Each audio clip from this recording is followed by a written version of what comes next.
Commemoration of the International Women's Day, we use this moment to celebrate women in agriculture. Well, according to reports, women play important roles in agriculture and food security, from the farm to the kitchen, constituting 70 to 80% of the agric labor force. They produce the bulk of food for domestic consumption and they are the drivers of food processing, marketing, preservation. But socioeconomic issues fueled by the COVID-19 related lockdowns, market closures, and travel and trade restrictions are causing a strain on Africa's food system. That's the production, processing, transport, sale, and consumption of the food we eat. Well, let's discuss the role of women in the agricultural chain. I have joining me via Skype. She is the operations lead Nourishing Africa, Ramat Enyifujo. It's good to have you join us today, and a happy International Women's Day. Thank you so much, and thank you for having me. Happy International Women's Day. Thank you so much. Women out there. Thank you. Okay, so let's discuss this. Let's talk about the role of women in agriculture, especially how challenging it is for them. I know you are involved in this. Talk to us about what challenges they face and how disturbing that is for you. All right. As far as women are concerned in agriculture, like you've mentioned, they play a very critical role in the sector.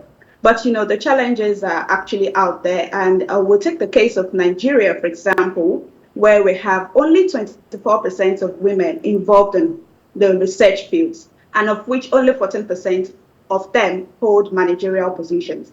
And the challenges cuts across from access to financial resources, where we have, for example, in Kenya, 0.5% of women have access to financial resources.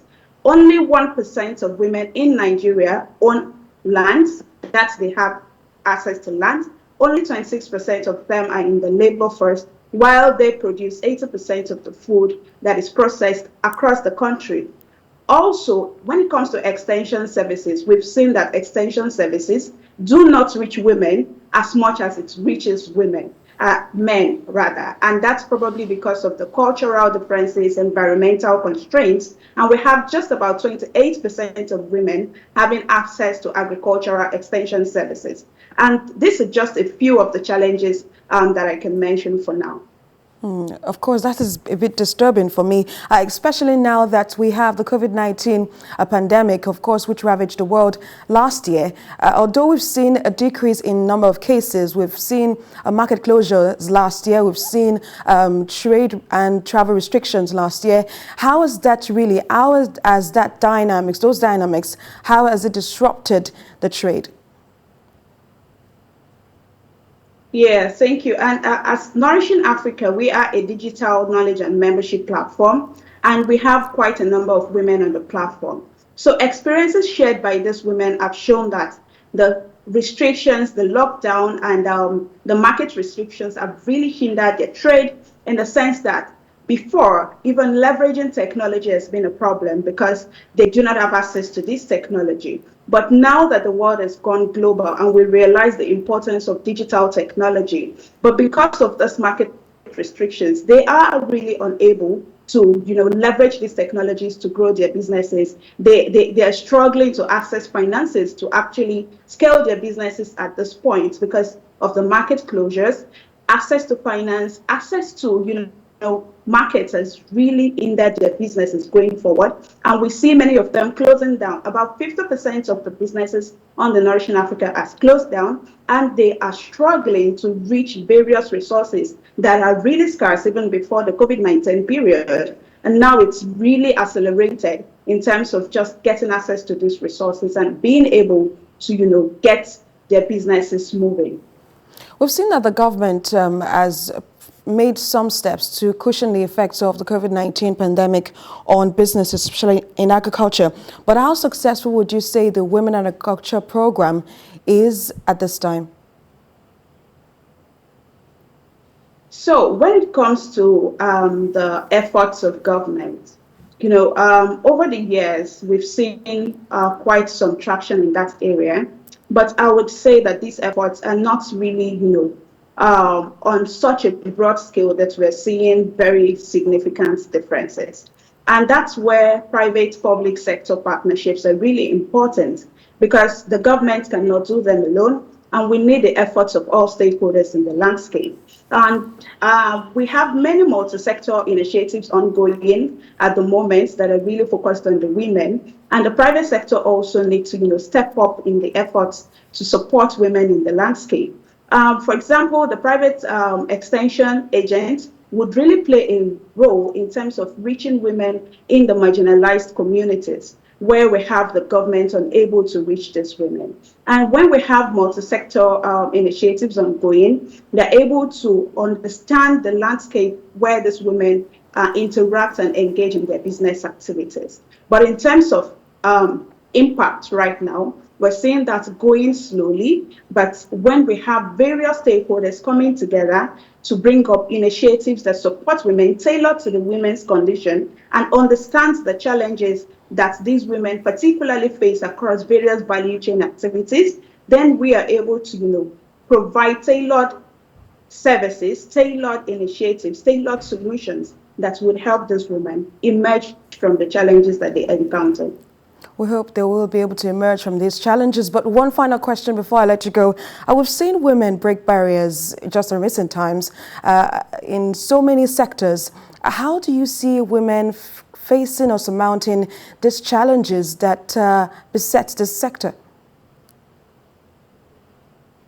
Sorry, can you take that again? I think I lost you. So I'm saying that, of course, we're celebrating women in agriculture today. I want to ask you that we've seen women break barriers, break the ceilings, go do exploits in places where you'd expect men to do exploits. In the agricultural sector, do you see women actually surmounting these challenges? And in the short term, what would you have the government or private organizations do for women? All right, that's actually a very interesting question. And on the Nourishing Africa Hub, we've seen a lot of women making exploits.